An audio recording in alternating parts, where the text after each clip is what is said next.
Ciao ciurma! Allora, eccoci qua per un nuovo CyberDeep. È uno di quei video che vi spiega meglio uno degli short più visti di sempre nel mio canale. Oggi parliamo di clickjacking. Ho ricevuto 500 click, insomma 500 visualizzazioni e iniziamo a parlarne. Facciamo subito un esempio. Hai mai cliccato su un pulsante sul sito e invece di ottenere quello che speravi di ottenere, ti sei ritrovato a fare qualcosa di completamente diverso? Magari non te ne sei neanche accorto. Magari hai messo un like, hai autorizzato un pagamento, hai scaricato qualcosa senza volerlo. Ecco, questo si chiama clickjacking e oggi ti spiego esattamente come funziona con un esempio pratico che puoi replicare, ma che è meglio che non replichi mai, perché andiamo a vedere come funziona, come farlo e come potersene accorgere. Ora, sigla del CyberDeep e dopo ci ritroviamo tutti qua per tutto quello che riguarda il clickjacking. Benvenuti su Oscar Code, questa è CyberDeep, la serie dove approfondiamo i temi più interessanti, dai nostri shorts alle storie di interesse pubblico più amate. Iscriviti al canale per supportarmi, mettetevi comodi, il video sta per iniziare. Il clickjacking, noto anche come UI Redress Attack, il nome in codice, è un attacco in cui un hacker ti inganna facendosi cliccare su qualcosa di invisibile dentro la pagina o mascherato, insomma. La tecnica è semplice ma è devastante per chi non conosce questo tipo di attacco. L'attaccante sovrappone una pagina legittima, come la tua banca o Facebook, dentro un iframe invisibile, posizionato esattamente sopra un elemento fasullo della pagina truffa, oppure direttamente sotto la freccetta del mouse. Un esempio classico da capire subito: immagina un sito che ti mostra un pulsante, clicca per vincere un premio, quello che dopo andremo a fare. Sotto quel pulsante invisibile c'è un tasto conferma bonifico della tua banca. Tu credi di cliccare sul concorso, invece in realtà stai autorizzando un pagamento dalla tua banca. Tutto questo funziona grazie a due proprietà CSS, opacity e z-index. Sono due proprietà fondamentali del CSS. Uno potrebbe dire vabbè, rimuoviamole, pronto lì. No, perché in realtà potresti anche usarne altre, ma queste sono due proprietà fondamentali che servono anche per fare altro.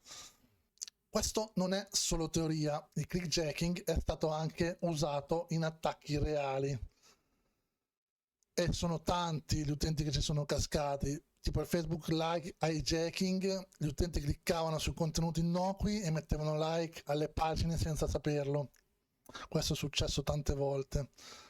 L'attivazione di webcam e microfono, Adobe Flash era vulnerabile, un iframe nascosto apriva i permessi del microfono e ti potevano ascoltare. Gli acquisti non autorizzati sui siti e-commerce con iframe nascosti triggeravano il checkout direttamente. Il boost di visualizzazione di YouTube e revenue pubblicitaria, click dirottati su annunci o sui video direttamente. Anche questo era una cosa molto fatta. Bene, ora passiamo alla cosa che ci diverte di più, perché siamo pirati, siamo una ciurma e quindi ti mostro un esempio pratico e semplice di un clickjacking.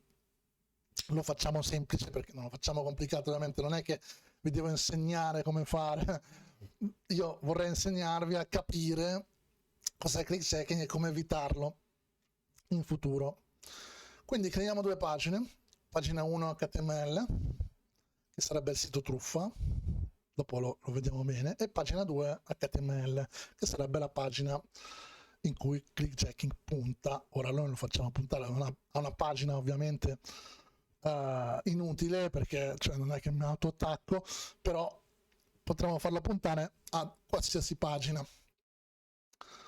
Il trucco è questo: un link invisibile segue il mouse sulla pagina 1 e quando clicchi ovunque, non solo sul pulsante ma ovunque, credi di cliccare sul contenuto visibile ma va alla pagina 2. Ora lo vediamo così. capiamo meglio come funziona. Andiamo direttamente sul codice. Benissimo, siamo qua, codice, come potete vedere questo è il codice di cui vi parlavo prima. Allora, è un semplice HTML, perché non ci serve fare una cosa complessa, con uno script in JavaScript dentro. Ora vi dico un po' cosa fa. Questo è l'H1 che sarebbe il titolo, questo è un paragrafo, offerta limitata da non perdere in questa occasione, abbiamo messo una frase a caso e un pulsante. L'avevo chiamato fake button perché, vabbè. E qua arriva il bello, quindi un link nascosto che segue il cursore. Le abbiamo messo un id, scritto hidden link, questo id verrà ripreso poi qua, messo in una variabile e al mouse move, come si può vedere, noi facciamo seguire semplicemente il link dietro il mouse, ok? Questo link è invisibile dato da un CSS che è questo. Vedete, l'indel link ha la position fixed per seguire il mouse, l'opacity 0 come abbiamo detto prima che è invisibile e la z-index che è sopra tutto 99999 che è sopra tutti gli altri elementi praticamente, così che il mouse punta solo quello. Questa è la pagina 2 invece, è dove punta praticamente il click, ok? Ora lo proviamo direttamente sul browser questa cosa, perché io l'ho caricata sul mio sito Oscar Code e lo vediamo direttamente qua. Eccola qua la pagina. Come potete vedere, clicca per ricevere un premio, il titolo, offerta limitata era il paragrafo, e qua il pulsante, clicca per vincere.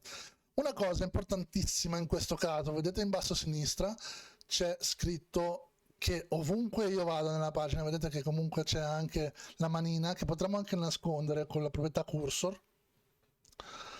Vedete, se noi facciamo così,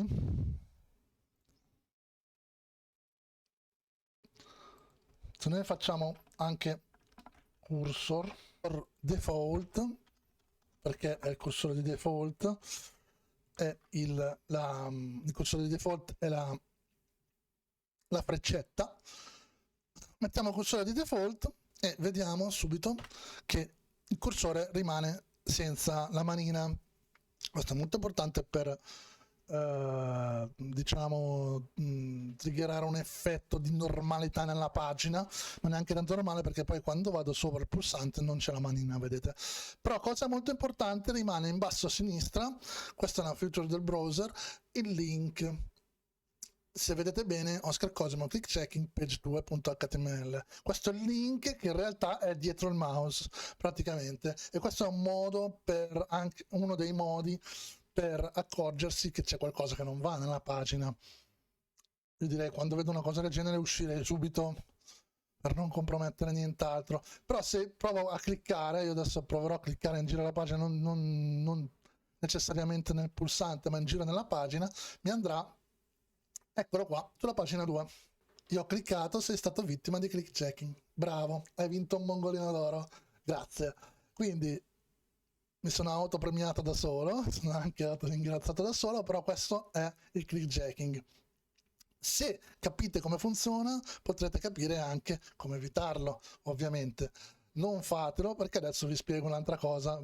Adesso subito uno ci mette a pensare, vabbè, ma come abbiamo detto prima, guadagnare dai video, i click dai video, i click dalle pubblicità. No, perché alcuni siti, tipo quelle delle pubblicità tipo Disenso, i maggiori, rilevano questo tipo di script, ovviamente, perché voglio dire è una truffa, e quindi rilevano questo tipo di click e vi banneranno dal circuito, ovviamente, quindi attenzione.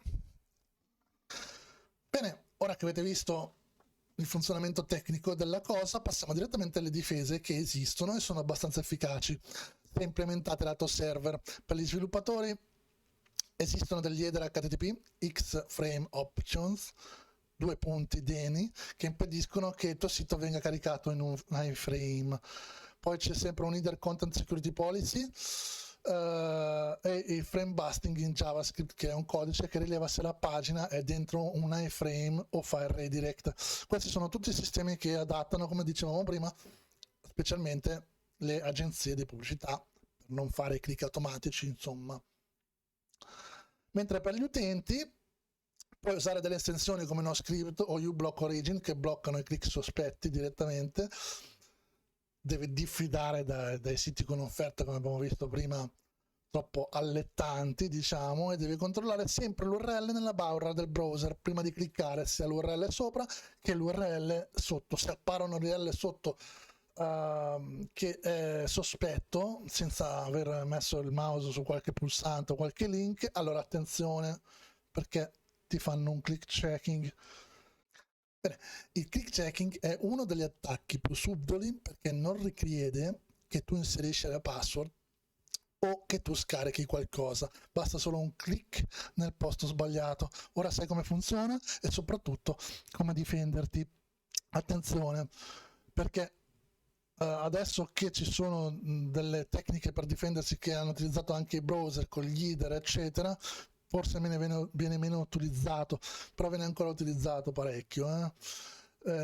Se questo video ti è stato utile, ragazzo mio, lascia un like, grazie mille, e ovviamente iscriviti perché siamo ancora pochini, dobbiamo crescere, e più cresciamo e più riusciamo a fare questi video di informazione, divulgazione e anche difesa. Iscrivetevi al canale, soprattutto anche per altri contenuti sulla cyber security, e quindi io vi mando un bacione, a presto dal vostro Oscar, e Ciurma, mi raccomando, sempre allerta, perché gli hacker sono ovunque, allerta sempre, ciao ciao ciao ciao.